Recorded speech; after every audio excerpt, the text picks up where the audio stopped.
Welcome back to the Real Coaching Podcast. I'm Joe Filliol, and today joined by Coach Gavin Smith, who's the head coach of the Loughborough University Triathlon program. And Gavin was the coach of Olympic champion Cassandre Beaugrand leading into the Paris Games, where she won gold as a favourite.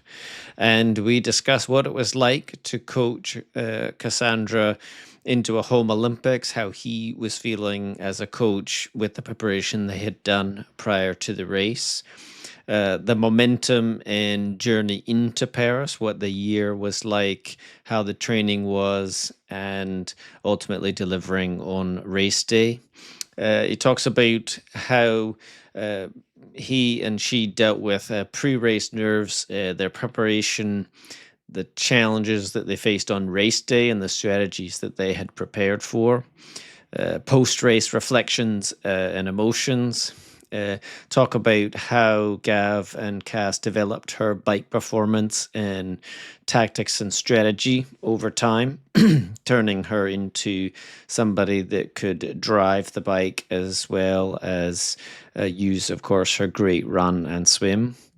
Gav also talks about the readiness to support an athlete like Cass. I knew Gav when I was with British Triathlon in 2009 to 11, but in fact he even started this role in 2005. So there was almost a 20-year journey to be in a position to have the infrastructure, have the strategies, have the pieces in place to support an athlete like Cass to such a historic performance. And how he sort of sees the team around the team and his role, how he developed strategies to build trust and communication, manage the environment around the athlete in such a situation, and indeed how he navigated and managed the dynamics of having a favorite for the games in a program that sort of sits alongside in parallel to British Triathlon's program, who also run a performance center in Loughborough, and how he managed that, and ultimately the benefit for Loughborough University as a whole, having the gold medalist, and interestingly how both gold medalists trained in Loughborough but not together and with different programs. So very interesting from a performance environment, and also interesting for me having lived in Loughborough for a few years. We also talk about sort of the unique environment that Gav created that allowed for performance support, training partner support for Cassandra, and equally how the individuals in that program also benefit, and how they see their role in the support of a gold medal performance. So it was a great conversation. Really grateful for Gav to share his journey and his history, even as Cass has now moved on to another program. The performance and the support to deliver a favorite to a gold medal at a home Olympics was extraordinary, and I don't think there's anyone else that could have done what he did and what they did together. So fantastic discussion.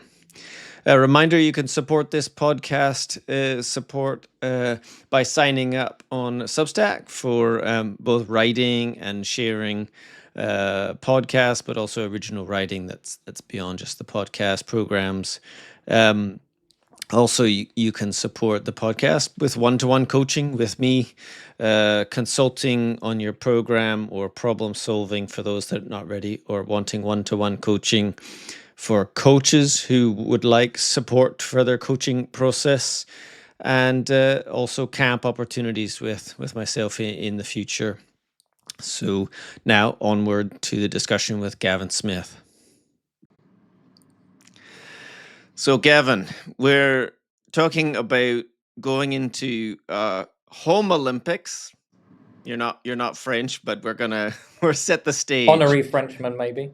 Honorary, certainly now. I don't know if there's such a thing as all the titles that we have over here, but maybe you're due one. If not, But it's a unique experience to go into a major event with an athlete that is capable of winning and is a favorite. It's different, I think, than those athletes who sort of turn up and the big goal was to make the team. But you're in a different scenario here, coaching Cassandra.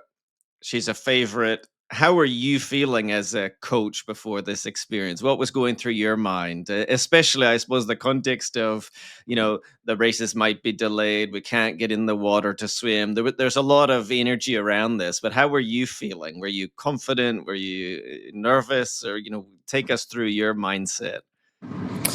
Um, I, I was actually more nervous going into Cagliari and Hamburg. Um, I felt the key point for Cass going in was building momentum, and I really felt we had that. Um, I also felt almost at peace with myself for having done everything I possibly could. Um, it's that strange mixture of excitement, but also relief that you're finally there. It's been the journey. I really felt we had done everything that we possibly could. There is always things left on the table, right? There's always life that gets in the way. There are always bits that you hadn't planned initially to come into play. But yeah, for myself personally, it was a real mix of excitement for Cass as well. We know that this is once in a lifetime, and you don't want to build that up, but you can't run away from that fact. So I think the fact that actually, and I'm really grateful here to the French team to almost allow us to do what we needed to do in the run up to it. They weren't overbearing, and I think some of that's in the French mentality as well. But that was good. I think it was good for Cass to almost just go in 6 days beforehand, um, do what we needed to in Loughborough to finish off before that, and then yeah, fly in and off you go. Yeah, that final bit, that final uncertainty with the men's race being cancelled the day before, all the negative chatter around the river. I guess Cass had been through it before. I guess she'd started in Rio, where you had the Zika virus and everything, the negativity there, Tokyo, and everything to do with COVID. So this was an athlete that had been through experiences, and not necessarily positive, but she had been through it. And I think her expectations weren't that this is just going to be another race. There's always something that comes into play. The final factor was the greasiness of the roads on race day and the rain forecast. I can't remember the last time she'd actually raced in the rain. And to be fair, it may well have been Munich Super League, Super Tri that she crashed in 2022. So, there's always bits, but as a coach, you have to trust that what you've put in place can overcome that. I think Cass was at a mental point where, again, I couldn't dream of her being in a better place. From where I'd taken her on to where she was, the confidence that she had in herself, she doesn't need me around races. Again, there wasn't that factor, and we'd factored that in. We'd kept, the French had kept the same support team through almost the 24, 48 months previous. That was pretty samey. And I think, again, that was a factor. It was just consistency of delivery, and she had the confidence from what we'd put in going into that race. It's interesting you mentioned the stability, because speaking with Fabio Rastelli, Leo Berger's coach, he also actually highlighted that as a potential positive point of the French system. But certainly that, I mean, that you don't want to have too much change, and that often does come into place in a pre-Olympics. Everybody wants to do something extra, extra support. People come out of the woodwork to try to be involved. How did you sort of manage that space around Cass and yourself in terms of, it sounds like the French Federation was good, but surely that was something to manage about, what makes the Olympics different? How do you handle, the noise that can be around, or the people that want to be involved, or, they want to help often, but, how did you sort of think about that and manage that in the build up? I'd had the conversations with the support team, and I guess a couple of months out, we had a team's call around how we wanted to manage those final days into the racing, and to me, I was very clear: just keep doing what you're doing. Gav, do you want to go through pontoon draw? No, keep doing what you're doing. You have those conversations. This is what you've been doing. Months out, I'd started having those conversations, and again, we'd gone through and sort of positioning on the pontoon.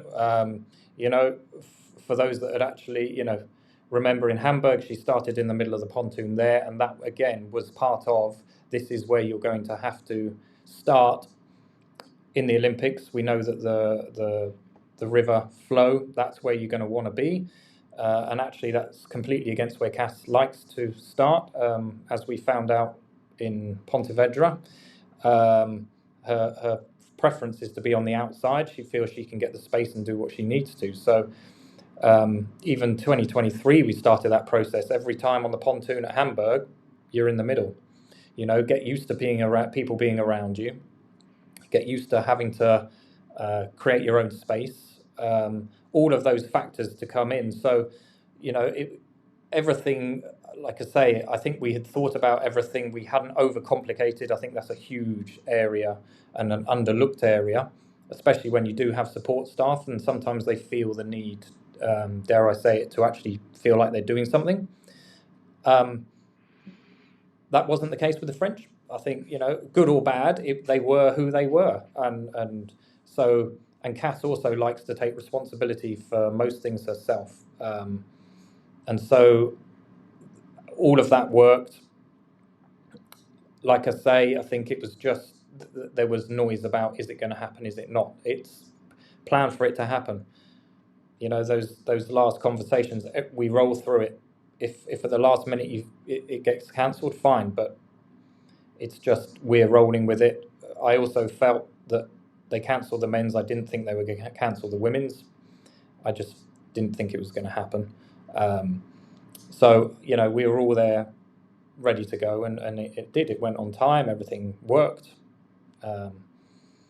And yeah, I don't think there was anything unexpected in terms of the racing. There were some crashes. There were some bits and pieces. But again, this is going to happen. So yeah, both Cass and myself were in a good place, and as I say, the momentum was there, and it's a case of, well, you're nervous, that's great. If you're anxious, that's fine. Just imagine how anxious other people are going to be, because you're the one in the driving seat. You're the one that now everyone else is looking to, and they have to figure out how to beat you. And that really was our mentality in that final 48 hours going in.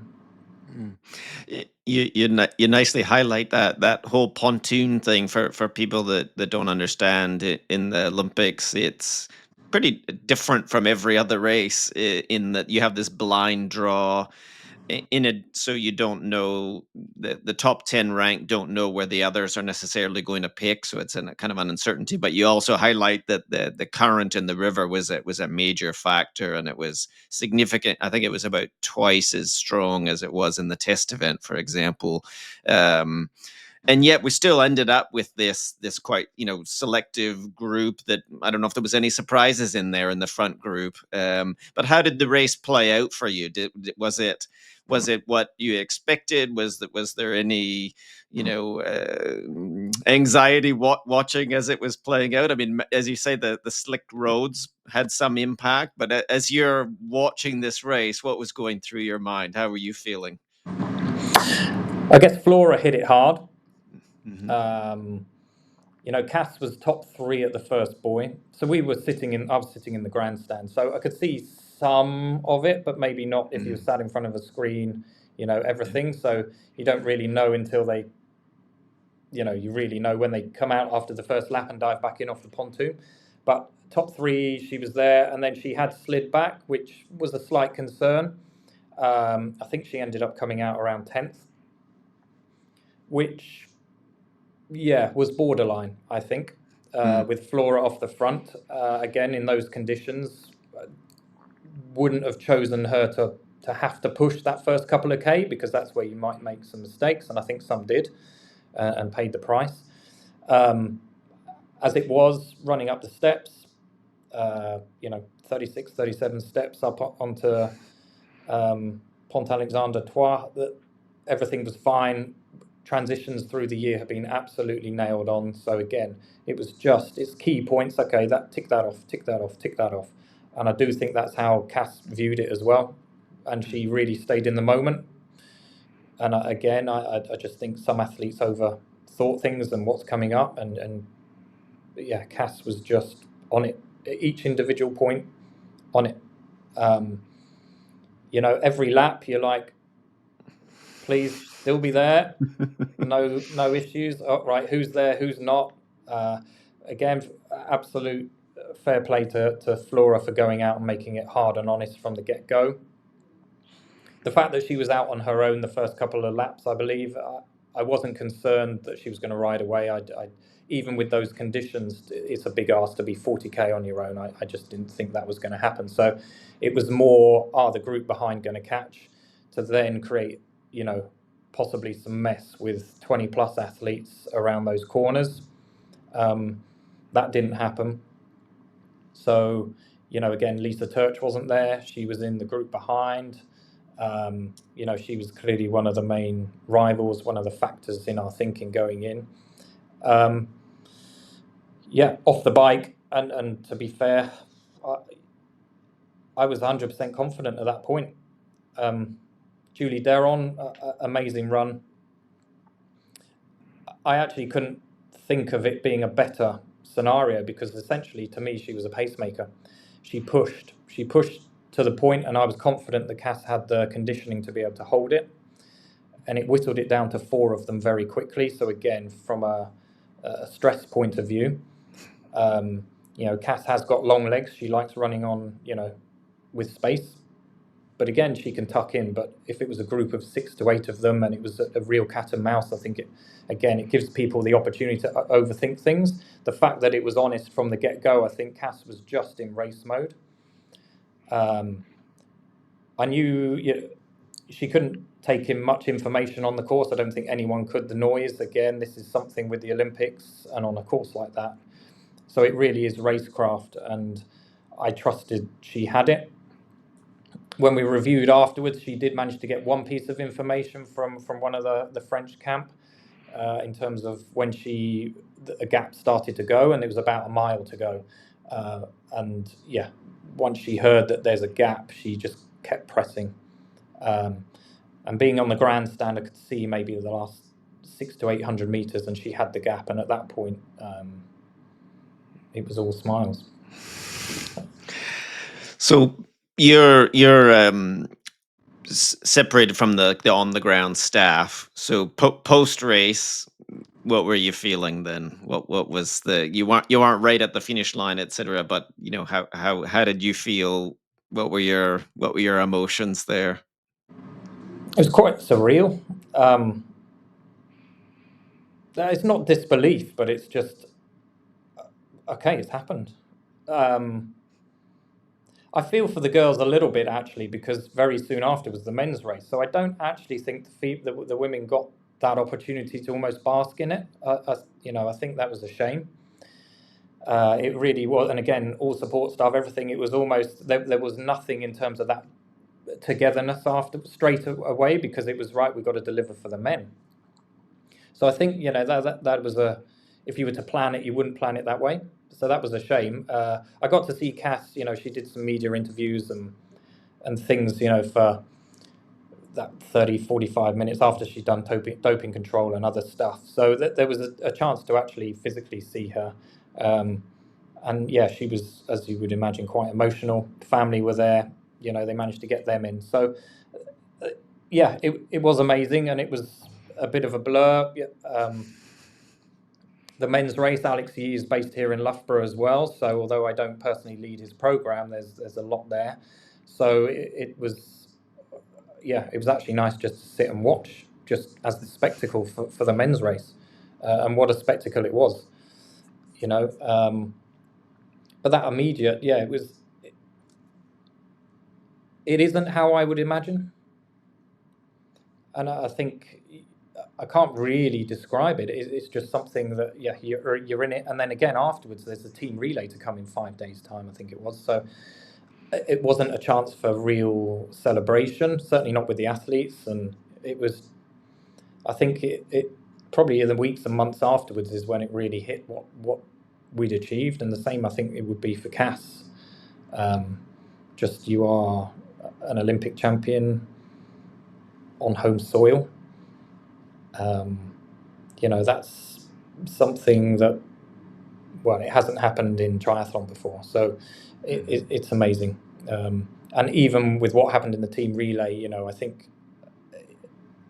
people were quite objective with where that was, and it was definitely a chance for a double gold for her.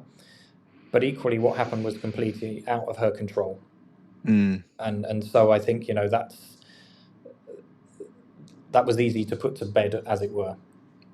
Yeah, I mean, it was a shame for the French team who were, you had to say, gold medal favorites, but then, well, the dynamics of racing, and it was Pierre, and ended up on the floor, didn't he, in the first leg, and then it was chase after, and to their credit, they put themselves back in the race, but obviously the medals were a step too far.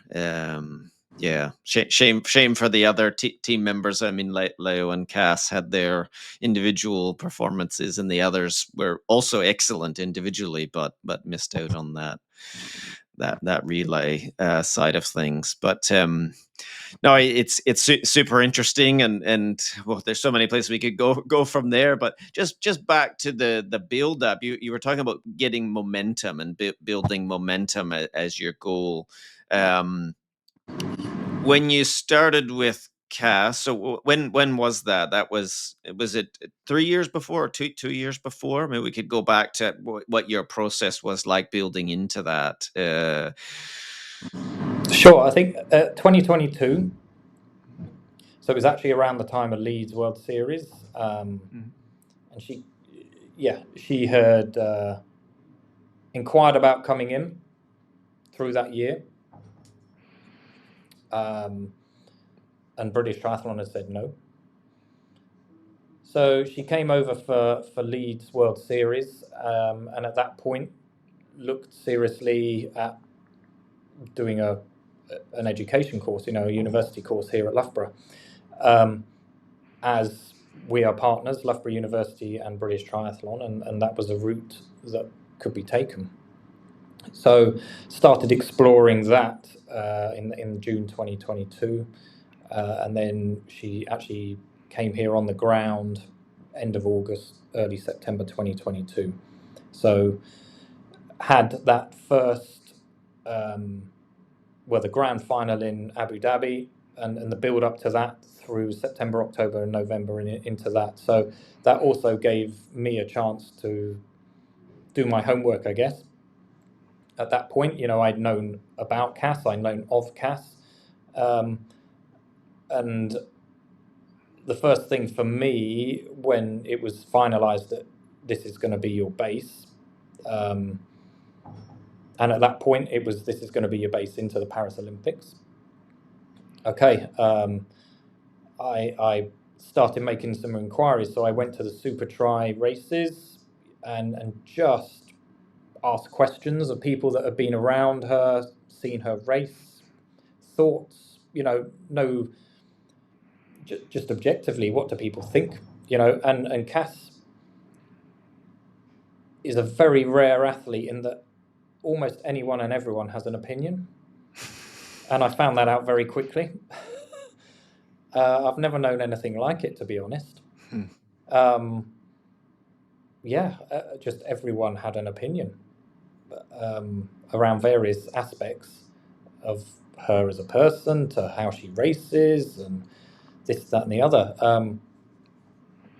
So it was a real time for me just to take that on board, and I saw that first grand final as a real chance to see under pressure over Olympic distance, something that historically we know she hadn't performed at.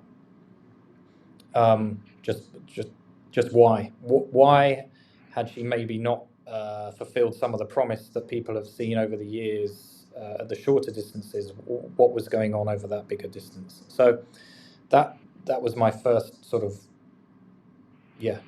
target over those first 3 months, to then come out and start to put a plan together and build trust.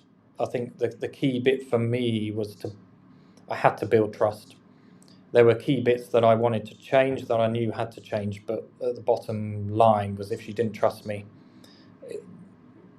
they were a non-starter. So again, me traveling around with her, just being around races, just her knowing actually that, and again making us feel special to a point, but equally it's just, I'm doing my homework. I'm not just going to, here's a plan and off we go. Which again was a challenge for me as a coach, being in a centre coach, and I've got 7 or 8 athletes that I lead for, all of varying standards, and actually in that grand final I was coaching into that race Connor Bentley, who was world under 23 champion, so and Hamish Riley as well into there, so he was third at that for the men's under 23. So I had lots going on, and it really was like at the beginning of it, I knew it wasn't going to be an easy challenge, and I really had to set my stall out, for myself. This is going to be a roller coaster of a few years, and set my family out, my partner, and actually, yes, I've been around enough to know that this isn't, it's not going to be an easy gig. But I was up for that challenge, and Cass knew that. And off the back of that, I put together a plan, and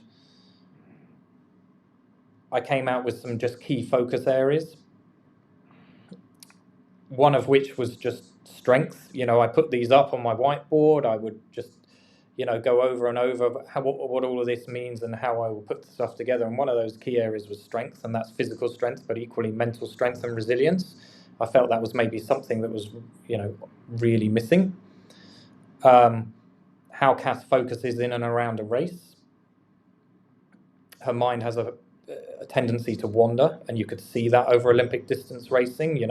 She could get away with it over sprint distance to a point. She's always liked short and sharp, and I think that's what's engaged her brain. But I think over the Olympic distance, she struggled just to focus for 2 hours, and I think it's really under a real key metric, and a key thing that athletes need to work on. It is a skill, and I think it's something that is overlooked time and time again. And then the bit that underpinned everything was confidence. And in Cass, I saw an athlete that the deep underlying foundation of confidence just wasn't there. And so I had to get to the point where she had this confidence in herself, going into a home games and all the other pressures around delivering set day, set time, set place, home crowd. If that confidence wasn't there in herself, it would be, there was a high probability that it wouldn't happen. And so everything, and that under that bracket of confidence also came bike skills and some of the other stuff, but still a lot of obvious stuff that people had said to me, but it still sat under that bit of confidence. I could see that actually skill-wise there were skills there, just under pressure they would fall down. And so it was just helping her build herself up was, my key target over those 2.5 years. No, that lots of good stuff there. So the comment from before was that she was becoming more and more proficient over sprint distance, but maybe there was a gap in standard distance, like she wasn't quite stepping up there. How did you go about building that confidence? I mean, that it's multifactorial, isn't it, from training and also competition, because it's a topic that many coaches would be aware of and thinking about. But what's your approach to do that? How do you sort of balance that, challenge, giving them challenge in training to get them to grow and do things they haven't done before, but also that they feel that they're getting better? Like what are some of the things that you tried to implement or that you did implement that you felt were successful in building her confidence? Because I think it's something that every coach thinks about, but it's actually pretty hard to do, actually. In a big picture, to build that. So what was your process like? What did you see were areas that you could start with and then progress to grow that confidence? It starts in the daily training environment, being consistent in approach, and you hear it time and again, believing in the process. Go to the process. I couldn't give you an answer as to what that looks like because I think it is so individual. Everyone has processes. It's just, is that process a positive for delivering on race day? So a process for warming up, for instance, for a run session, Track Tuesday, are you warming up in a way that actually you could then take into what you might do on a race day? That was sort of that 48 hours into a race. How do we have a consistent thread? I think I work with, I see it as a framework as opposed to a plan, because I think a plan could be viewed as quite rigid. And actually, as you know, Joel, a lot of stuff at the high end of our sport, while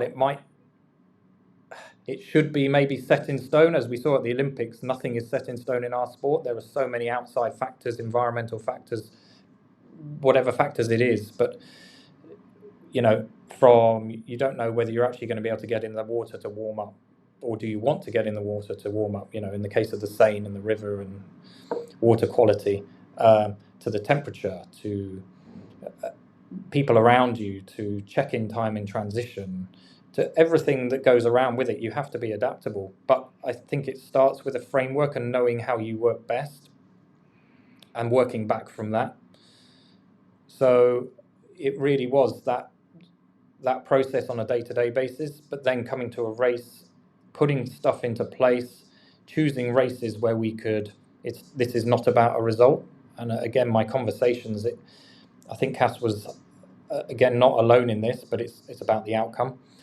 And I think that's why there were a lot of, ups and downs and race results, could be winning or not finishing. So actually stripping it down to, it's just, we're going to work on a certain key things in this race, and then we'll review them. And yes, there'll be an outcome that we look at, but ultimately, how are we judging ourselves against the stated aims of what we wanted from a certain race? So to give you an example, maybe Katira in 2023, for the first time, it was right. We're going to put into place our bike warm-up. We're going to get some lactates taken before and after. Swim warm-up in the sea, again, lactates taken before and after. Before then the race and everything there, so that we've got some data that we can take away and go, well, were you properly warmed up for this? How might we change it? What would you do if? And those sorts of conversations, which I don't think she'd fully bottomed out before. It wasn't natural to Cass. I think she got so nervous before races and was so worried about an outcome that a lot of that, even if it was suggested to her, she wasn't in a mental place to almost take it on in an objective way. So, yeah, it was just how to take away a lot of the emotion and just put in objective practices. And that was the same with the support staff. Just, sometimes I wouldn't be around certain sessions, and it was just, a physiologist might lead it or whatever, just so that it could be seen as an objective session. I'll find out, I'll know exactly what's what. I don't need to be there. Again, at a race, I don't need to be there. Some races I can't be there, so you have to deliver. And that's how she is anyway. She wants to be self-sufficient. And she can feel that she can ask any questions, no questions off the table, just learn about yourself. and that really was driving a lot of what we did. 3 months before the Olympic Games, she won British University Championships, on a non-draft 25k course, or apparent non-draft 25k course, a 400-meter swim in a bathtub, basically. Why did we do that? Just to go through the process, get in an aero position, hit the 25k hard, run off it. There were no other races at that point in time in early May, and we did it the year before. And the year before we did it to dial in race warm-up and nutrition. Like every race, whether that was, just a local-ish race to the Olympics, there's a reason to do it. It's not just you're a World Series athlete and you only do World Series. This is the race plan and this is why. And as I say, I'm really grateful to the French for allowing us that autonomy to do that. And Cass was fully bought in, and ultimately, I believe all of those stepping stones, as you say, there's a challenge, different challenges, different scenarios. How do you overcome these? And having that deep belief that no matter what is thrown at me, I will come up with a solution. And that, to me, was the underpinning thing for Cass when I started working with her, helping her find solutions to problems as we went along. And I think we pretty much got there. The biggest, clearly the biggest problem that last year in races was what happened in Pontevedra on the swim, but she found a way. She found a way, and there is no doubt in my mind 2 years previous she would not have found a way to finish that like she did. Describe what happened in Pontevedra. So this was the grand final in 23, right? Yeah. 24. 24. Yeah. 24, post-games. Yeah, post games. Yeah. So what Oh, no, happened there? sorry, not Pontevedra, Torremolinos. Sorry, I'm getting my Spanish Yes. finals mixed up. So not Pontevedra, Torremolinos. Yes. So that was an interesting one to watch. I mean, it brings a couple of things on the post Olympics, but describe what happened there and how you saw her deal with that. So Cass lined up on the right-hand side, as she likes to do. She breathes right, which gives her a feeling of space, but equally, if you're not breathing left and can lead to some problems. And this problem was with the chop in the water. She went out, head down, and then, 30, 40 meters in, looked up for the buoy. The only yellow buoy she could see was the far right one, which wasn't the right buoy. So therefore, she started going off at a tangent. She pulled it back in time, but was dead last going into that first buoy. And as I say, in the past, that probably would have been game over for Cass.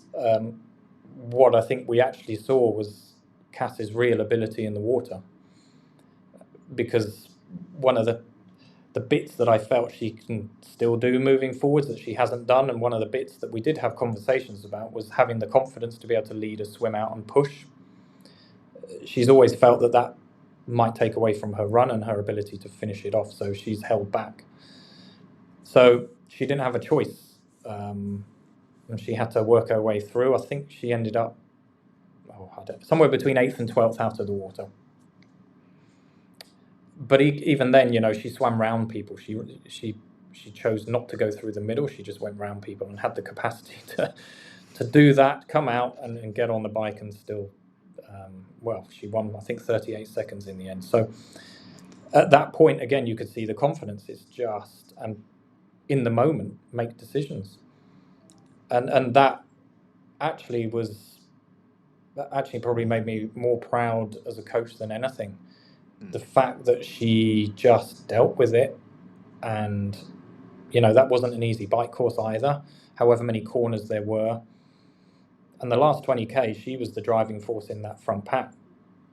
She was dropping a lot of those girls around those corners. Everything that we had built up almost came together there.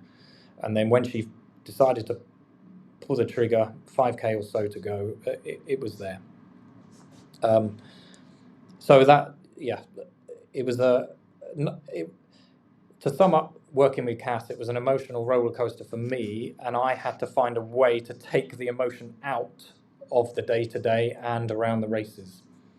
So that puts quite a burden on you as a coach. There's no two ways about it. And so you have to go and lie in a dark room for a couple of days after races and stuff, and just find some space for yourself. But I accepted that challenge, and that was what it was. But yeah, the grand final in Torremolinos kind of summed it up. No, it was a remarkable recovery, and as you said, but earlier in Cass's career, she wasn't known as a strong cyclist. She'd follow the packs and be all right, but to go from being able to then be, a leader in the races is a huge transformation over the years. And yeah, what I mean, to be world champion in the year of Olympic champion as well is also remarkable, in that that post games period, and to have to refocus and navigate well, also the super tri races and the final, not easy. But yes, I'm interested in how you manage that. So you talk a little bit about yourself there. How did you sort of manage your energy, or what skills that you had to put in place? Because you kind of rightly point out, you have to absorb a lot of energy, and be the calm, stable force. Which I imagine you've been preparing for this for years, but you had to put this in place. So what were some strategies you used for yourself on that? I mean, how did you kind of both embrace the challenge, but also make sure that you had the energy when you needed to be in the right level of support that she needed in those moments? On a day-to-day basis, as I say to you, some sessions I would get the physiologist to lead, especially certain sessions in the lab, in the heat chamber, other things. And so I might turn up and just be overseeing, but I wouldn't personally interact with her, or sometimes I wouldn't be there. It was just, this is what you're doing. Um, take some instruction from someone else, again, a trusted member of the team, and actually just knowing where to come in,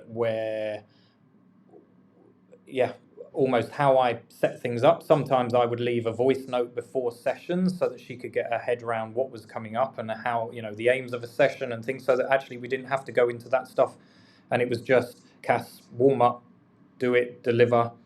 And then, either we can, if the time was right, we do a little debrief there and then, or it will be another time, put it in your back pocket. Okay, well, we need to go through this. Okay, what's a good time? When she is going to be receptive to some stuff there. It's just finding a way to work with it. I don't think anyone would say that Cass was easy to communicate with. So, as I alluded to, voice notes was one of the ways that I would do it. And she could then take in information in her own time and own space. Sometimes I wouldn't get a positive confirmation that she's taken it on board, but I would be at a session or even at a race, and I go, okay, I can see the information's gone in. The information has done what it needed, even though I wouldn't get an acknowledgement necessarily of yes, okay, that sounds good, I'll do this. But as I say, in many ways, I didn't need that. I knew that. And I knew that trust was there. And when you see it in a race and the conversations you've had, and she's putting it into practice, there are many, many athletes that say, yes, yes, yes, I'll do this. And then under pressure, it doesn't happen. That wasn't the case with Cass. So that bit I knew it was, okay, the actual delivery, she wants it. She wants to win. She is a winner. So there were bits there, again, it's not all hard. There are bits that are really easy for me. And other bits that you have to really focus on and work, and how to deliver certain things, which again is just knowing the athlete, it boils down to. Again, another phrase that's used a lot, but spending time on camps with athletes, being around, how they interact with you, how they like to interact. Sometimes it's a direct question, how would you like this? Other times it's just seeing behaviours around certain areas and taking that, observing and taking it on board and going, okay, so we don't need a conversation around this. I know this is just how she likes to work. And it's not about whether I like to work that way. Again, I had to flex in many areas that I wouldn't necessarily choose. But ultimately, she's not a developing athlete who's 18. She's a World Series winner.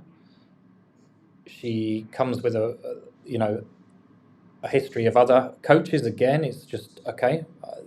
It's finding where your boundaries are, I think, as a coach, and going, these are the non-negotiables, and this stuff. Okay, it is a two-way street. To me, it's not. It's my way or the highway. I think it has to be a two-way street to really, really work, and to build that trust, as I say, with her. Mm. Was that was you, because again, I think every coach can empathize with the trust building as a critical component of a athlete coach relationship. I mean, I think you're describing it, but what the strategies that you use to build trust? I mean, there's a certain amount of, sounds like, autonomy, and there's a certain amount of I think it's really interesting, your approach is like giving some space. So because the what we often see, and the tendency as coaches, because we want to kind of control or influence as much as possible, that it's very easy to overcoach or to be over involved, or like too much communication, right? And finding that balance of like, put something out there and give some space and let the athlete absorb, let the athlete navigate a little bit. I mean, it sounds like that's kind of what your approach was. So, trying to manage the communication the right amount, using your staff also to balance out kind of what type of communication, so it wasn't all you all the time, but also the wider team around. I think as many athletes in a similar level of performance will have a wider team, right? As much as we as coaches can be, the manager of those teams at sometimes, but they're also independent people. So, and you need to give autonomy to those people to manage that. So, I mean, that certainly sounds like, that trust building process was multi factors. 100%. We have a great support staff here, but looking back, I think every support staff member changed from 2023 at the end of that season into 2024, and it's just a quirk of how we are here. That has now ironically remained stable now for almost 2 years. But almost that critical period, less than 12 months out of the games, every member of support staff, from the S&C coach to the nutritionist to the physiologist, changed. So it really is, it was challenging. First of all, they didn't necessarily all have the knowledge that I felt was required from a triathlon point of view. Secondly, some of these are master's intern students. This is just our system and how it works. And some of them are, they're great, but and in some ways they're a blank canvas and they would do what you ask. But equally, it's just briefing them. Okay, this is the objective. This is what we need. This is what we don't need. Don't go down this avenue from a conversation. It's just, yeah, you're not always sure, but I guess that's, again, it's just building that trust and going, okay, again, you're working with someone at the top of their level, and you're 21 as a master's intern. I mean, it's an amazing experience. That's great. And a lot of them could get overawed with that. So it's just managing lots of bits. As I say, I couldn't put my finger on one particular bit, but if you were going to draw a diagram, there's so many interactions, everything from family members, as I said before, sort of the French Federation, their expectations. And I'm quite clear with myself that it's not all about me. It will never be just about me. There are always going to be factors coming in that will say things that you wouldn't choose to be said, and again, that comes down to the trust you build with that athlete, that it either washes off them, especially with Cass and people's opinions. They'll put it out there, social media, whatever, good or bad, and it's just being that, almost that rock, and that steady, stabilizing influence, just being there, so that actually whatever has happened, they come in to a session or they see you again on a camp, it's just Gav. It's just Gav, my coach, and me, and we're doing this. And that, to me, is what I try and set up for every athlete. But yeah, I was hyper aware of that with Cass. Mm. So it's a good segue into the environment there. So you alluded to it before, but so you're in charge of the university squad in Loughborough. Is it your head coach role, or what? I don't know the role. It's Yeah, I guess head coach You're would be the title, but Yeah, it's your program ultimately, though. You have management of that, but it also sits beside the performance center of British Triathlon, and there's some commonalities and some links which you can talk about. But you have your own. The university has their staff and their program, and you have athletes that sit in your program that maybe don't. Some maybe cross over, some don't. But you mentioned. Earlier on that initially when Cass approached you, the you must have had some discussion with British Triathlon, and they said no, they weren't happy about that. But how did you manage that? Because it's an interesting one, because you both have autonomy, but also, there's a wider umbrella of Loughborough University as a entity. So how did you navigate that? How did that work overall?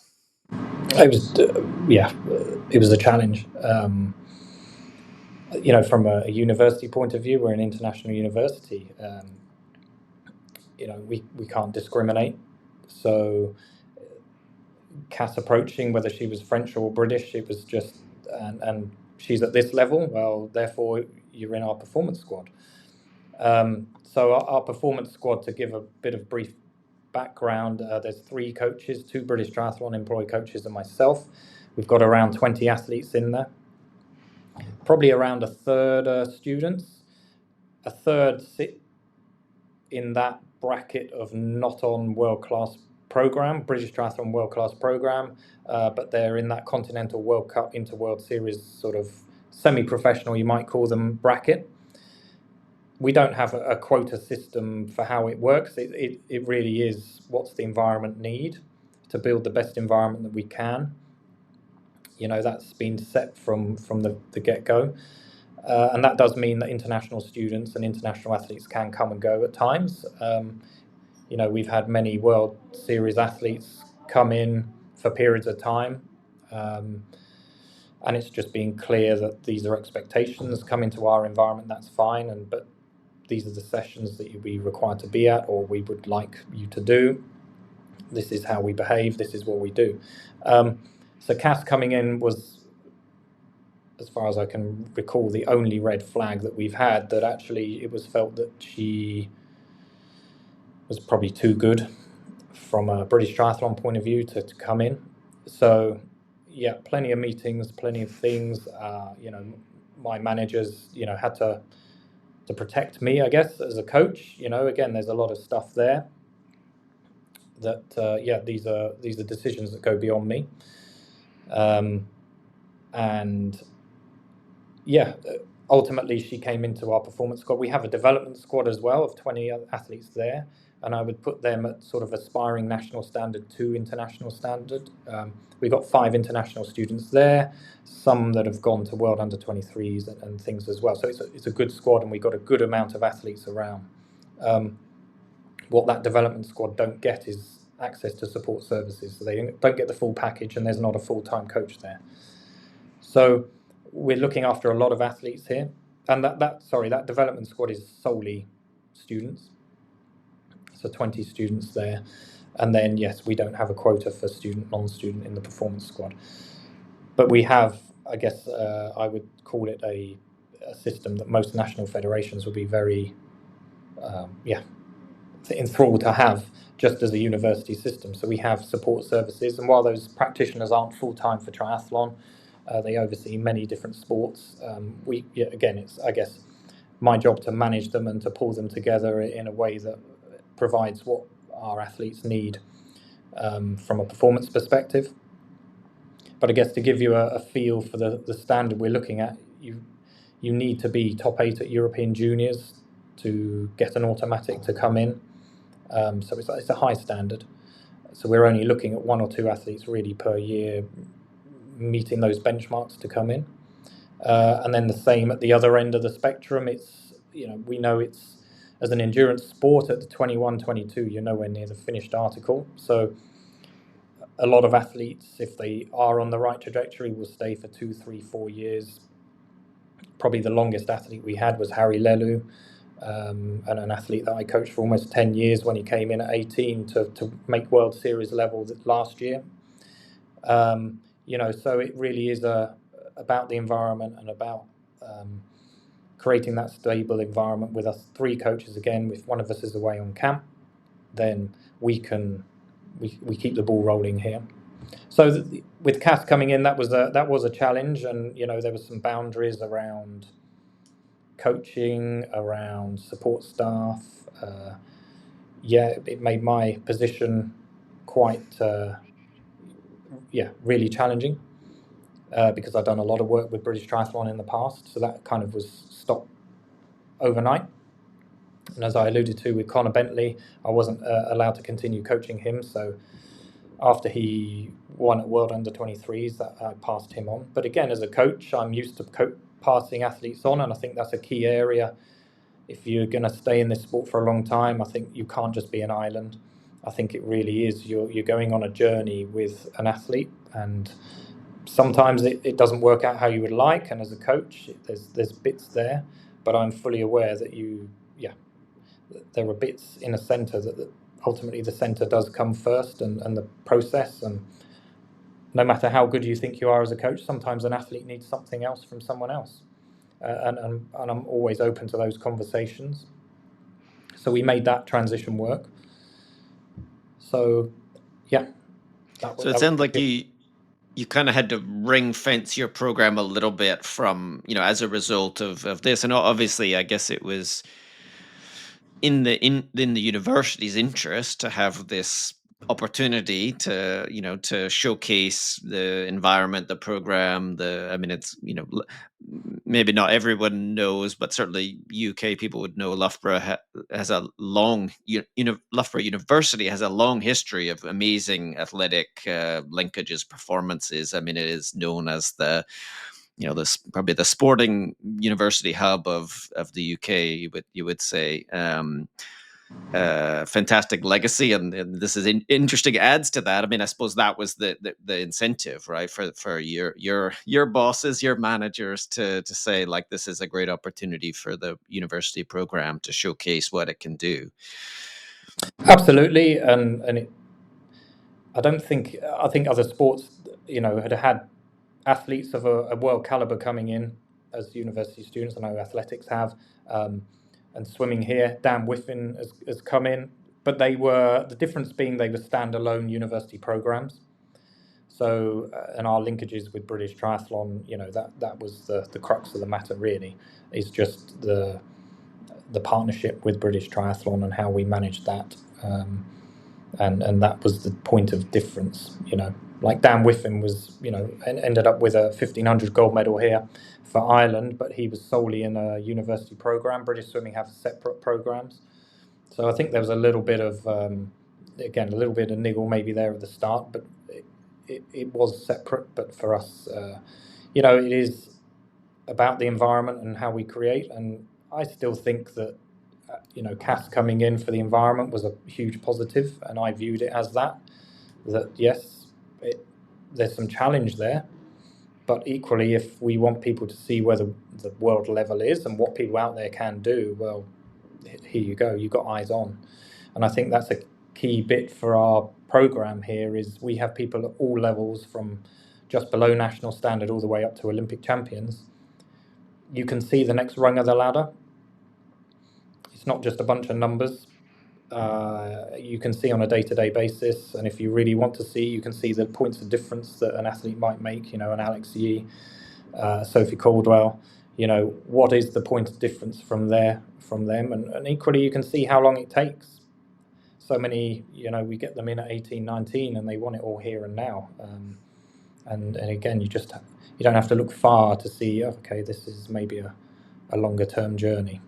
Well, that's a great point of having others in the environment be able to observe the process of and because it's the downside, I suppose, of the country's top athletes becoming isolated from either the country or from the program or even from their peers in many cases. I suppose is the downside of some of the international squad stuff like that I've done over the years is, you pluck out the best athletes from their country, or they choose to leave, but then they don't you don't have the crossover learning that you get in a residential based environment where their peers can see, even, I mean, in this case, seeing a French athlete improve, but that can be very powerful for long-term development, and learning. And I suppose this, you have the same discussions in swimming, with, I think, the ITC concept.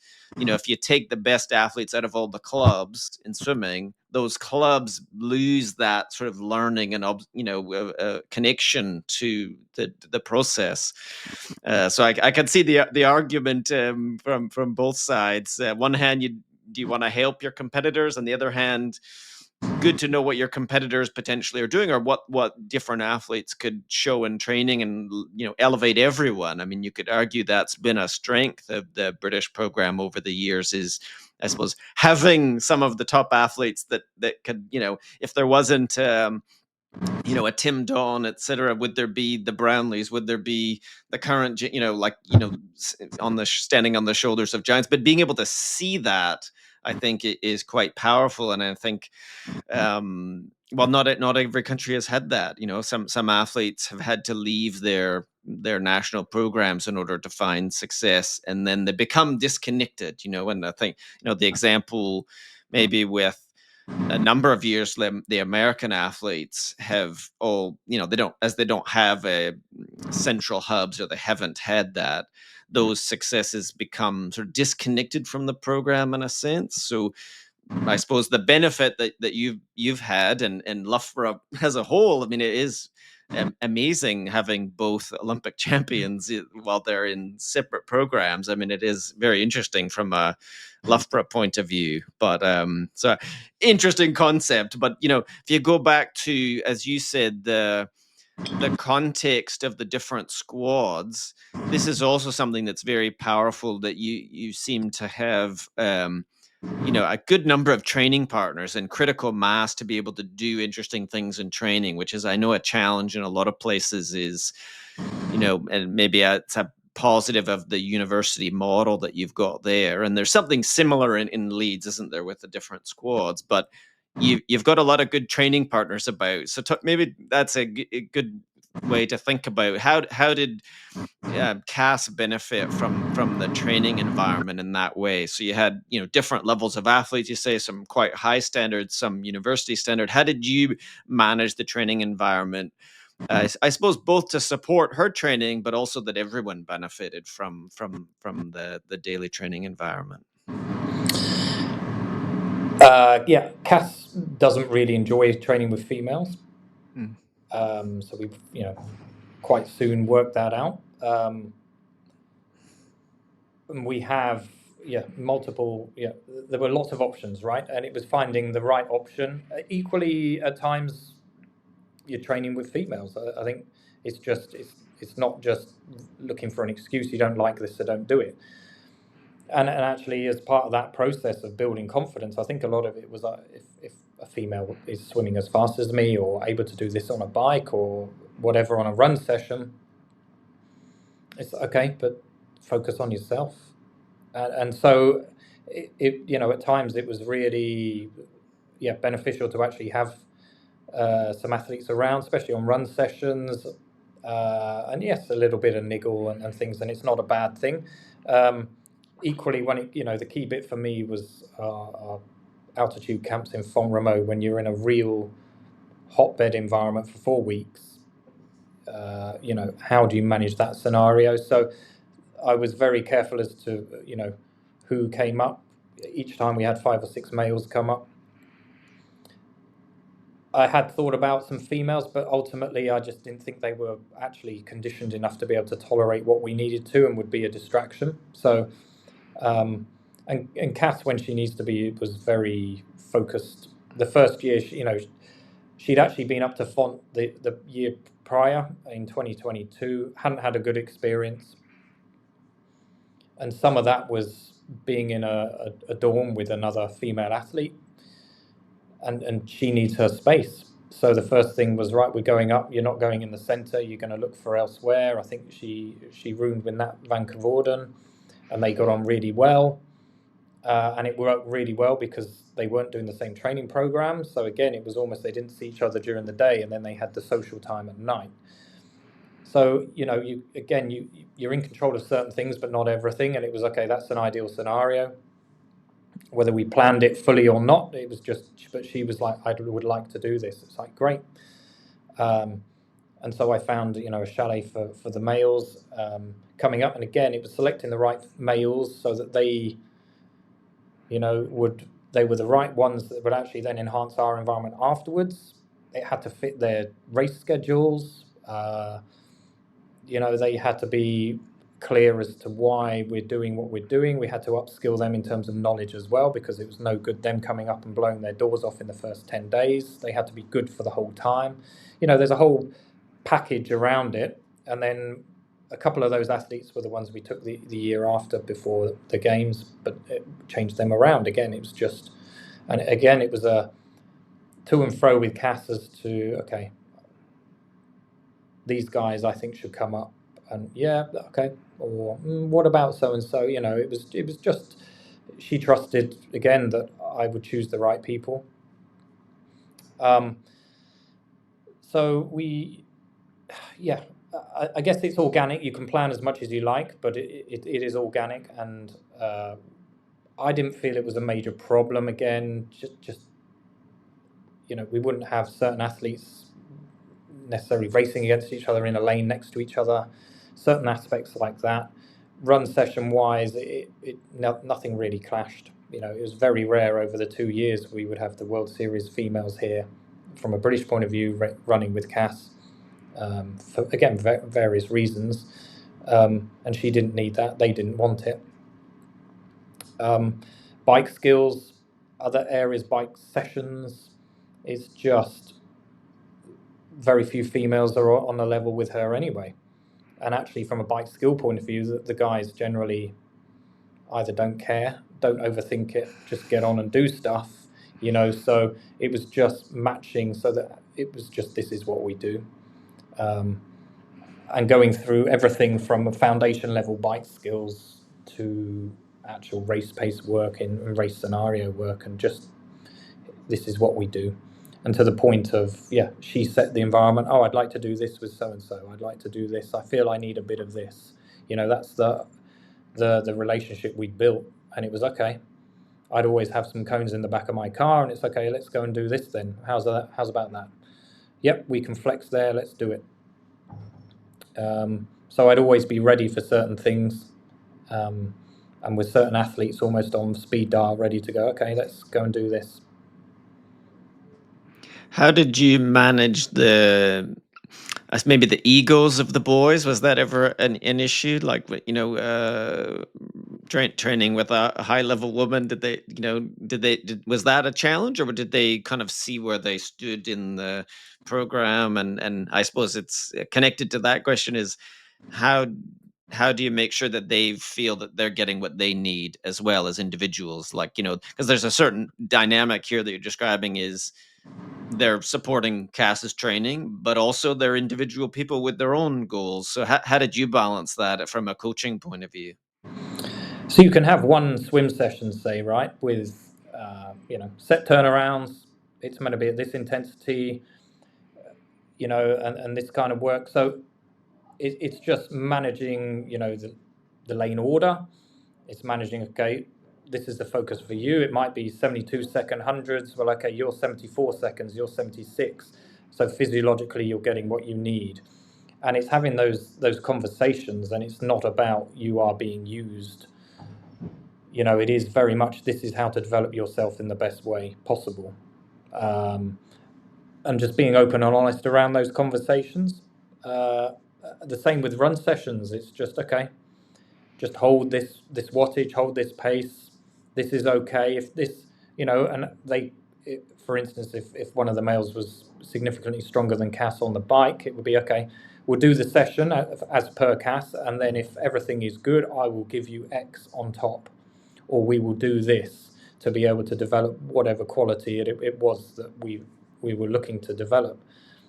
The same with running. As I say, she's a phenomenal runner. So actually, a lot of the guys, especially on even if they had a very fast 5K, they would struggle to sustain something for a 10K pace session. So actually, getting them to sit at whatever Cass was sitting at would be, I wouldn't have to sell it that much. It's just this is where you're at, so therefore you will sit at this. And yeah, again, if someone I felt might not, or they've just got to, they want to do a bit more, it's like, okay, well, I'll give you the leeway here. And that, again, I wouldn't term it like that, but it would be, okay, if you're good at the end of this, well, there's a little bit on the back end that I can give you that would, but 9 times out of 10, it would be, yeah, that session's good. Mm. Did you ever have to tell the boys to slow down, or was it a matter of, for Cass, that's also an interesting skill that she had to raise her level, because, for example, men in general, we could say, maybe a bit more explosive on the bike, or higher power on the bike. So, there could be scenarios where maybe the thresholds could be similar, but, was there those kind of scenarios, or was it fairly smooth as you describe? Yeah, I was prepared to have those conversations. I don't recall ever having to have that, to be honest. Um, Again, I think as a coach, it's just having those things in the back of your mind. What could happen here? And I don't over prescribe. I think again, it's something. It has to be organic. It's really knowing what's the aim of the session, and everything comes around that. And there are definite points, especially on the bike, time after time, whether it's after a race, so and so didn't pull through, so and so didn't do this. You go, that's life. The same in a bike session. This person did this that they shouldn't be doing. Okay, how did you deal with that? And so there's an element of you just have to kind of nod, smile, and go, yep, this is where it's at, or what would you do differently? And a fair bit of that with Cass was around her positioning on the bike. It's like, well, if you don't like this, and this is happening in races, well, if you get in front of them, why are you sitting 20th wheel? Why are you sitting at the back of a pack, not even riding at LT1 from a physiological point of view, and you're being dictated to? You have more than enough capacity to be sat at the front and actually taking charge of stuff. And that was, as I say, coming down to that big tag of confidence. And once she started to have the confidence to sit at the front and feel that she could take turns, and actually it's easier to take turns at the front of a group than it is to sit 10th, 12th wheel, and the stochastic nature and being dictated to by every person in front of you. Actually, you're taking charge, you're bossing it. Everyone now is looking at you, which again, in the right context, is good. It was that process of trying to get her to understand that this is within your power. And I think training with the boys allowed her to almost have the confidence, I can do this with these guys, well, I can do this in a race. Mm. And prepare, maybe for the increasing demands on the bike, for I think that's something, there's a theme there about how she improved her bike and her confidence on the bike, but also, as you describe, Flora pushing the bike in Paris and other races, and in fact, that has been a changing dynamic over the years in women's racing, is the level of skill required, but also the tactics, the strategy has increased, over time. So maybe there's something interesting about uh, a mixed gender training environment like that, where you can perhaps have, those different kind of skills that, well, in many places you may not have the depth of the women to be able to have that kind of stimulus that, well, in fact, we've seen probably a fair number of top women end up having their partner as a training partner. Their boyfriend or husband has often been a very effective training partner, probably for similar reasons that you described. But it certainly seemed like you really had it dialed in terms of both supporting her, but also how the strategies you use to manage the individual development of those athletes. Because, of course, within a squad, I think a successful squad, everyone has to feel that they're getting what they need. You don't want people to feel that they're cannon fodder for somebody else, because that will get you a little bit of ways, but in the long term, they're there because they're also their own interest in their own development. You want them to be motivated to continue to improve. But they must have felt also, the wider squad in your environment also part of something special here. Did they, how was the sharing of that success? Did you feel that many of the people that were either training partners and certainly staff, shared and benefited from that success that Cass had? Yeah, absolutely. I think, again, Cass maybe didn't communicate that with them, but I think there was certainly an acknowledgement, and behind the scenes, she was, yeah, they were really good friends. It was just creating an environment. And it's, like I say, it's not always happy clappy. It's not always, it is. There's always an edge, and in some ways, it's one of the tests of trying to be a world level athlete. You have to overcome those bits. It is an individual sport. You're a group and not a team. There's a whole dynamic there. Certain things that matter, other things you just have to let be. And that it's a constant daily thing. Athletes from the age of 18 looking up to athletes in their late 20s, early 30s who've been there and done that. It's a constant challenge. And I think for us, we're always about the environment first. And I think that's a key differential, that then the individualization would sit underneath that. And there are many, like I say, you could have 20 different outcomes from the same swim set, and it's being able to do that in a way that isn't disruptive to other people. And I think we have that working well at the moment. And like I say, you're always on a knife edge probably. And you can never relax with that kind of stuff. It's just being open and honest with people, I think, and being clear this is a performance environment. And yeah, there are differences across the board. No one is running the same run program. No one is doing the same bike program. Even within the swim, yes, you're all in the pool at the same time, but everyone is getting what they need. And I think that's what we do very well here. And yeah, that through that period with Cass, and now she's not here again, it's a constant evolution of the centre. And that's why it's so difficult, I think, to have a centre that constantly performs over a period of time. So that's our challenge. What do you mean environment first? What's a contrast to that? So maybe just expand on that a little bit. What does that mean to you? And I suppose there's something about the needs of the individual, but the environment has to support everyone. Is that kind of where you're going for there? Yeah, I think, we might have 25 people turn up for a run session, but that doesn't mean everyone is doing the same run session, but everyone is turning up, they're warming up together, they're warming down together. That creates the environment, I think, of a productive, motivational environment. And then they might start the session together, but some of them might be doing 25 minutes at a set intensity, some might be doing 35, but that feeling of togetherness, that, yeah, I need to be here at this time, and it's a positive environment. That kind of bit really works. How you split, the squads up between our development squad and our performance squad. The development squad train with us 4 or 5 times a week. They get a lot, and they get the eyes on. Equally, our guys know that in order to get race scenario work in the lake, we can have 30 people in there to do race starts. Where else can you get that kind of stuff? So that's what I mean about the environment. And I think we run clearly a robust program, and there's tweaks that are needed, but it's tweaks. And I think, again, a lot of athletes think everything needs to be individual. And at times it does need to be individual, but a lot of it actually is, this person over here needs to do the same as this person over here.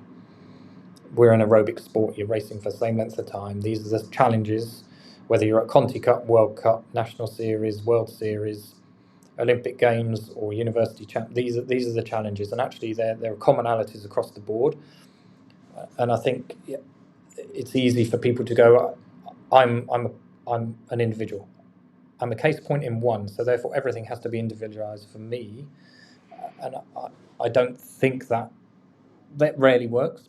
I think quite often then you get people going down rabbit holes, or certainly when it comes to group scenarios. And actually, ITU racing is you're in a pack.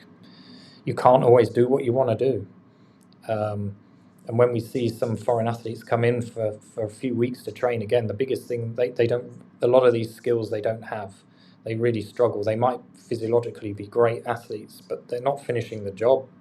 And I think for us, when it's developing that skill set, that mindset from a young age, when there isn't the pressure, when people are a national standard athlete to then take forward. I think that's, it is one of our key bits that we really drive here. Again, there are individual characters, and how does Alex need his individualization, and what athletes does he have? And the same with Cass, I was conscious of not pulling out athletes from the group to strip down the group. It's just, for periods of time, that's okay. And we have enough athletes here to be able to do that. As I say, it's a lot of man management.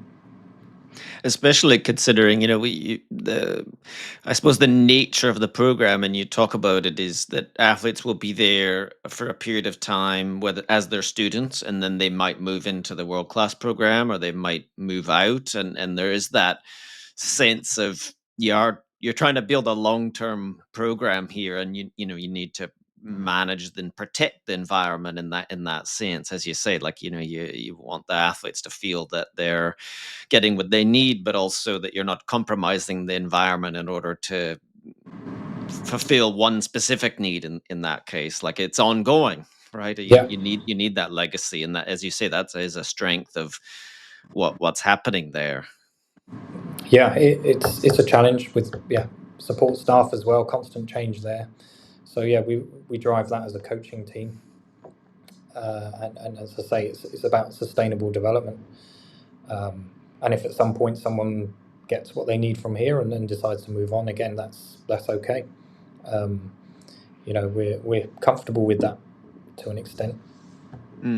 It's interesting, isn't it? Because you become so invested in the athletes in their time, and yet inevitably, it's almost always the case that athletes move on eventually. Either sometimes because they need something different, as you alluded to before, and I think in this case, after a tremendous success, you couldn't ask for anything more, being Olympic champion and world champion in the same year.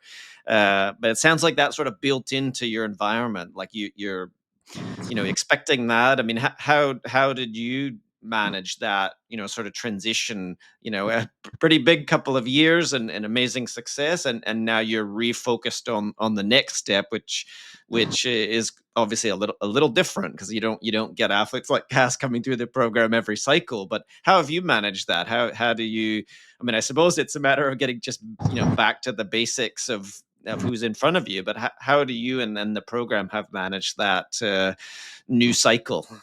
I won't lie, it's been difficult and challenging. Yeah, and it shows that athletes can walk in, walk out. Maybe not walk in, but they can walk out. And I guess, I'm not a professional coach, as in my putting food on my kids' table is not down to one particular athlete coming in and me making a living off of that athlete. I think that's a key differential. And I suppose that's where governing bodies and being employed by a federation come in. It should never be necessarily about one athlete. So I guess there's that element of stability here, and I'm extremely fortunate that the university continue to invest in this small sport called triathlon. There are many sports that they invest in, but they, again, have built up over time. We add so much value to developing practitioners, developing support staff, as a program that can be seen as what this environment can do. And that doesn't happen overnight. That's built on over year after year, and we use that really well, I think. I think For me personally, it probably took me till January, February to get my head round moving on, and here's where we are. Until December, Cass hadn't made a decision around what she was exactly going to do. She decided to move to Girona, so that was there. But yeah, as to whether I continued to coach her or not, that was sort of just pre-Christmas. And again, I understood it. You know, what I put a proposal together. We had a conversation. I think certainly at this point in time, she still needs someone on the ground on a daily basis. So again, I'm objective. I've been around enough. You know, again, me 10 years ago, it might have felt very different. But this was, I understand from what I can offer probably isn't, given that she's decided to move, what I could offer probably wasn't the exact ideal that she needs. So again, it takes us, you have to step back, you have to take yourself out of it. But yeah, it's not easy, absolutely. And as I say, certainly earlier on in my career, I think I'd have found it far more difficult. Mm. Well, I mean, I don't know if it ever could be. I mean, just because of the amount of investment that you make, not just in athletes like Cass, but many athletes, but in particular in that case, because it was an intensive project. But I mean, certainly when I reflect on my career, you know, some of those are some of the most difficult moments is when those relationships change. You know, over time. I remember, you know, maybe not quite the success you had here with Cass, but you know, post Beijing 2008 for me, and I had coached Simon Whitfield through that cycle, and he needed a change, and he said that, and he was very good, I think, and many good athletes are. The top athletes good at finding ways to either reinvent themselves or bring a new energy, and so, you know, and I at the time I struggled with that, but I, you know, and certainly in hindsight, I could see in his case and a few others that there was nothing necessarily wrong with the process, but they needed something different to get them, you know, the next. So they couldn't just go another cycle the same. So I sort of empathize with that. But what do you think the positive legacy for your program is moving forward of having achieved this success? What does that look like? Is it you know, a kind of a validation of the work you're doing, or is it, you know, just adding to the body of work that, you know, we haven't talked too much about this, but you've been there for 20 years pretty much in that role or in various roles. So it's not both a finish point, and it wasn't a start point when Cass joined. It was part of a legacy of a long period of time of being ready for those opportunities, but also what comes next. So how do you sort of see that the legacy of this success for your program? As you say, it's nice to be validated that what we do works.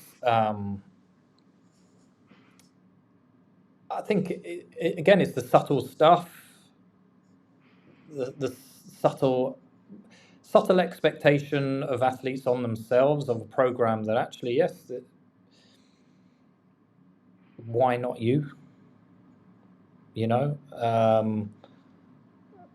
yeah, we've seen Alex come through here, maybe not quite the same trajectory timeline, but you know, from where he was with some key strengths and some key bits that he's had to work on for them to be worked on here to lead to where he is as well. And as you say, you know, we've had many a good athlete base here in the past, so there is that legacy, and you can always do better at probably publicizing that legacy, you know, whether you have a wall with your pictures or what, you know, there's always talk around what we could do, but a lot of athletes coming in now actually don't have a history of the sport. It's just not on their radar. You know, but I think that's really important, and that feeding that, yeah, you can do it too, you know, almost. But coming in, you know, I think it's rare that we see an athlete going, well, here I am, I'm going to be a world Olympic champion, you know, and it's just going, yes, it has been done, it can be done, but be prepared to put the work in. As I said before, you know, this isn't a short-term process. You know, Cass had been around for a long time before, you know, with Rio and then Tokyo. Again, it just, I think everything we do here is just, everyone gets knocked down, you've got to pick yourself back up. And I think that, again, is just when you've got 18, 19, 20, 21-year-olds coming in with clearly a lot of good stuff, whatever that is, whether you call it talent or not, or the drive. But it's just, okay, yeah, how do we move you forward, and what does that look like, and what's the realistic time frame? I think there is more interest from foreign athletes coming in, and that again is a challenge that we'll broach moving forwards. But as I say, I think by and large that's really positive for an environment, and every foreign athlete that has come in, bar none that I can think of, have brought the right attitude. They're going above and beyond to be here. They're choosing to be here. It's not just something they slip into. They are putting the rest of their life on hold. Yes, they're doing a degree. They're continuing their education with it, but this isn't oh yeah, actually I might give that a go. This is actually, I want to do something in triathlon. I want to be the best I can be, and I'm prepared to do this. More often than not, it's not their first language. Again, with Cass coming in, she had to upskill in terms of the language, how we did things, and I can't give her enough credit. She was prepared for the challenge, and she stepped up, which was interesting because a lot of what I heard was she wasn't up for challenge, before she came in. But man, she can work, and she really was diligent, and she did a lot of really good stuff. And as I say, I challenged her a lot, with that support, but challenged her a lot that have led her to where she is now. And not many athletes would take that, for sure. So that's where I think we're at, is just how do we continue to create the best environment we can. We can't grow it anymore, I don't think. And again, bigger does not mean better. It's definitely, if we look at it as a whole with our two squads, 40 athletes, we're not going anywhere with that. And it's just how do we manage that? I guess our policies for who gets what support and how we move things. Finance is always an issue, but as I say, British Triathlon are committed to being here, and the university are committed to providing what they do. So everything's workable. British Triathlon as a wider program, if we zoom out, the British Triathlon environment has been extremely successful in the last, for a long time. I was going to see, go back to before 2012, but I think even back to Lausanne 2006 comes to mind, when you had Tim winning, Alistair winning U23, and Will Clark winning U23 and Alistair winning junior. I mean, there's a long legacy of success, but Certainly. I know if we zoom out, I mean, what do you think that the ingredients are to that? I mean, your program has played a part in that as part of a wider system. I mean, I don't know if it's possible to think about what elements could be contributing to that over time, or is it, compared to other countries, I think the depth, the pipeline, for lack of a better word, that there are good things happening either in process or in people, or that other countries have struggled to deliver on in the same consistent way. I mean, do you have a thought on where that success is coming from?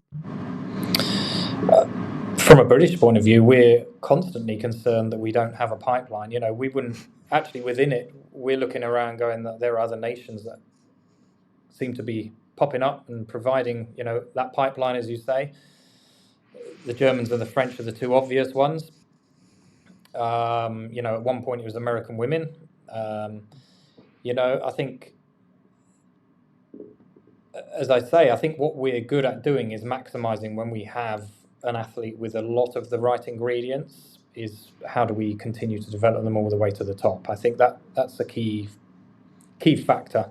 Now, whether that's looking at the finer detail, whether that's support package put around them, like I say, you can't ignore some finance, but still, I think there's a perception that it's just all about money with British Triathlon.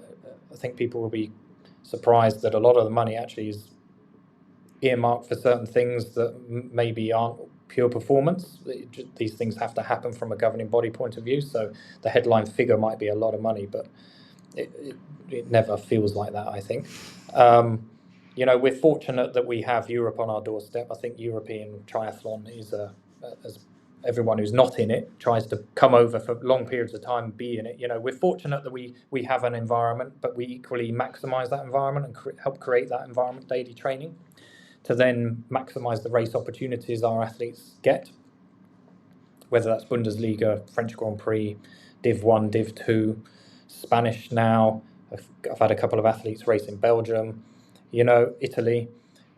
It's just race experience, race knowledge, being able to do it, fly out, do a race, come back, 2 days later, you're back into training, create an environment where it's organic, the learning with the athletes. Again, doesn't have to come through the coaches, it's just how you put it together. A lot of that informal learning, I think, is massive and can't be underestimated. And that's where big numbers with lots of different experiences come together. And I think, again, that's what we've done here. We haven't built it around one athlete. Dare I say, other centres maybe were based around one or two key athletes. And when those athletes either aren't performing or aren't there or whatever it is, they then struggle. Things can fall down quite quickly. And I think we've taken our time. We maybe haven't been right at the forefront of things or seen to be the centre. But I think if you actually look at who has developed here, you would. It's not just. It hasn't just happened the last 2 years, 3 years. There's a lot of work that's gone behind it, and it just so happens that athletes that with the right talent, with the right raw skills, have come in at the right time, I guess.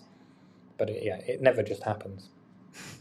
Well, it's being prepared for when you have those, the unicorns that some would like to say, because I think many coaches are often in programs sort of focus on, well, we don't have the athlete that can win, and we're waiting for that person. But you actually have to be ready and have the pieces in place, like you've described today, that you can put in that level of support, and in fact, that it's constantly building over time, which is you've described your process there, so that when there was an athlete who was capable of achieving what Cass did, you were ready for that. You had the pieces in place where, well, in many cases, we see talented athletes all over the world who haven't been able to take that next step. I mean, there's lots of talented athletes, and well, I don't know how many achieve their full potential. I suppose that's I'm sure there's and many reasons why, but many athletes don't, and being able to put the pieces in place to fill those gaps. And some of what you've described today is fairly fundamental, but that's also part elite processes, like growing confidence in warm-ups, in dealing with tactics, and basic stuff. But you've got to be able to deliver that, and you certainly have demonstrated that and talked a lot about that today, of being ready and able to deliver, to build confidence and build trust, and so that when you have those opportunities, then you can capitalize on that, and indeed the whole program can. But in the next cycle, if we look towards LA, I mean, how do you see the role of yourself and your program? I mean, I don't know how many. I suppose it wasn't necessarily the default place for Olympians in the past because of the positioning of the university program. But do you think that will be something that will be more in the future, or it depends on the cohort you have and the development pathway they'll follow? I think it's too early to tell. I think it does depend. We're ready for it, I believe. One way or the other. I think the fact that it looks like there's no commie games for triathlon now is something that, again, what does that mean? I'm not too sure, because we know that that's been part and parcel of certainly a fair few nations' development pathway, and being able to get that championship experience. You can't overlook that. How do you get those key championship experiences, which are just so different, more mentally than physically, of course, but how do you build that robustness around delivering on one of the biggest days of your life? So not sure how that's going to look.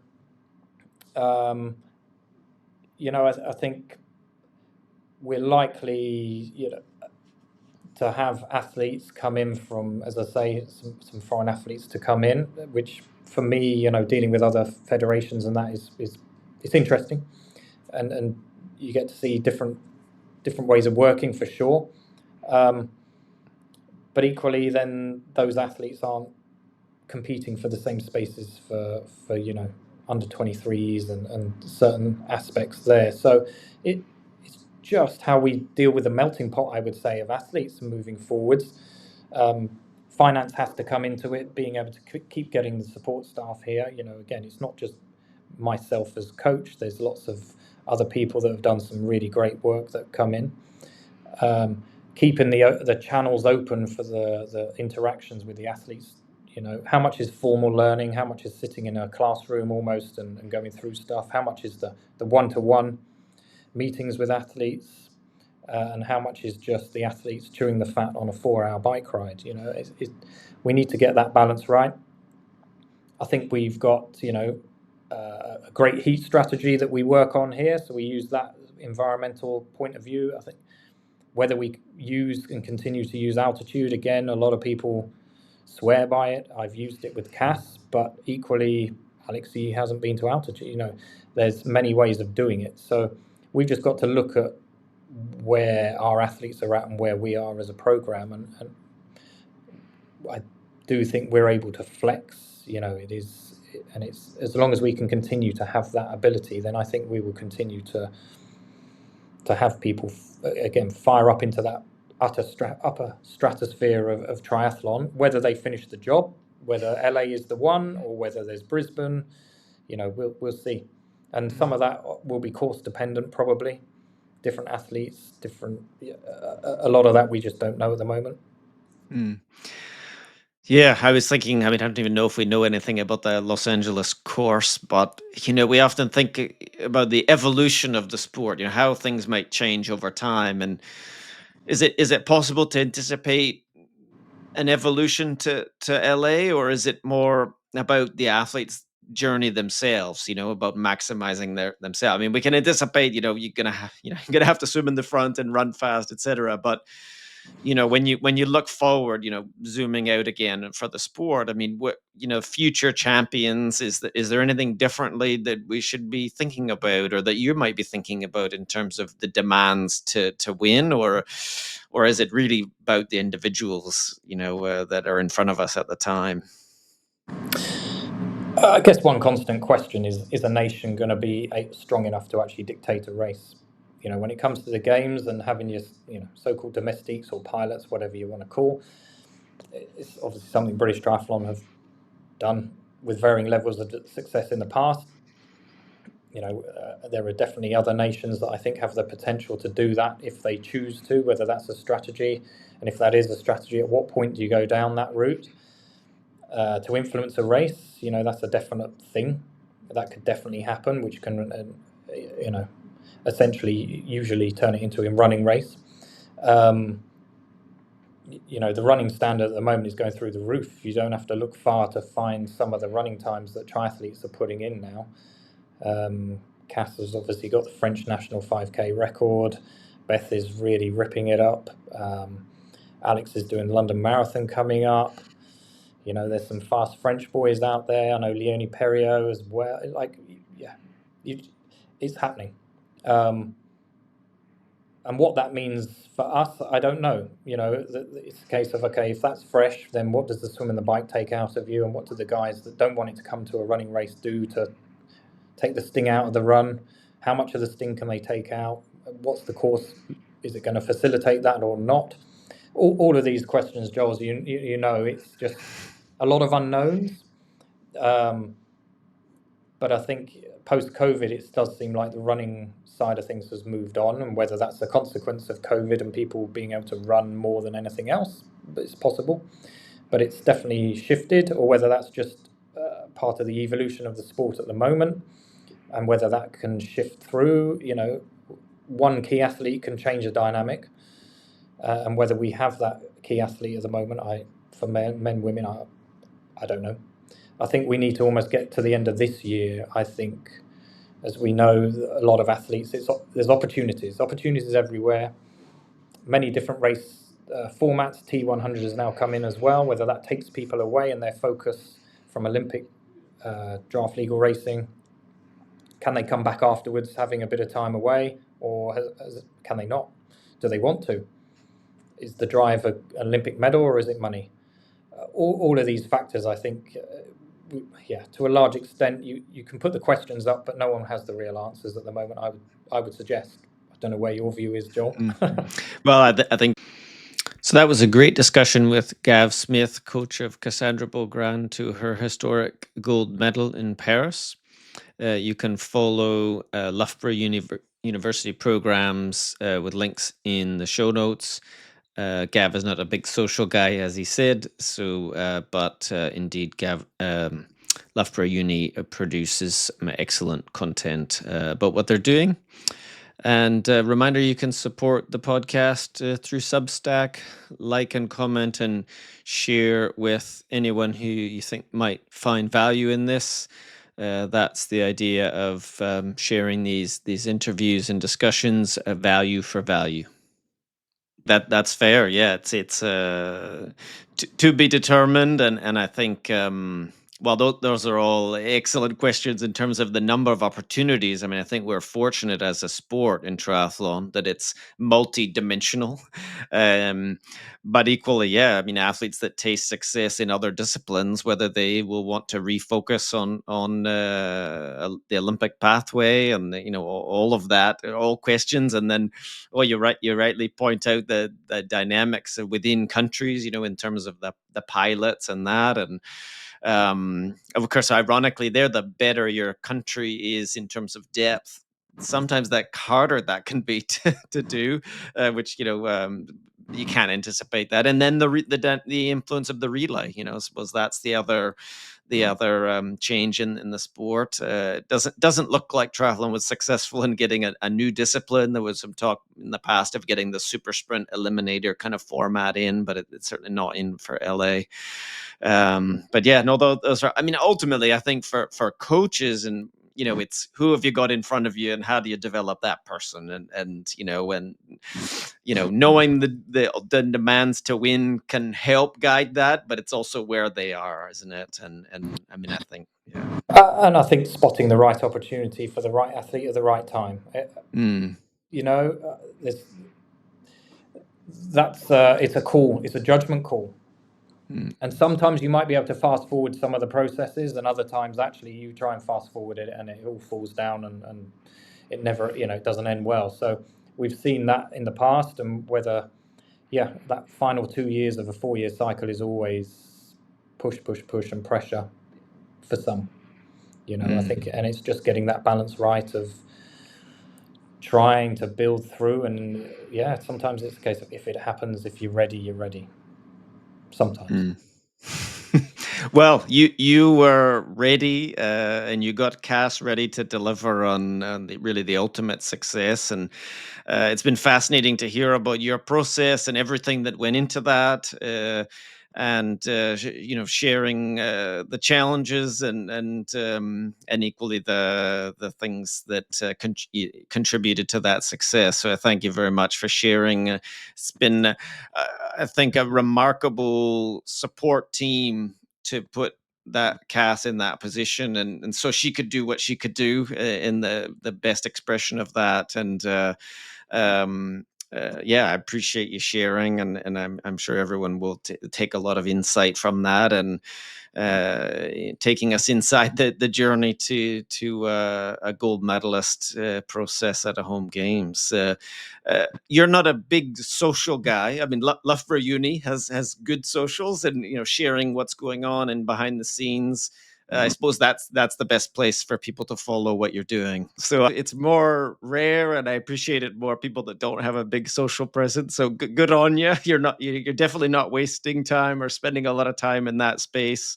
But no, there's great ways to follow what the uni program is doing and the success of the athletes and ongoing. So thanks so much, Gav, for sharing, and wish you the best coming up this season.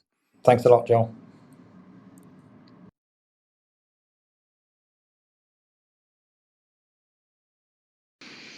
So that was a great discussion with Gav Smith, coach of Cassandre Beaugrand, to her historic gold medal in Paris.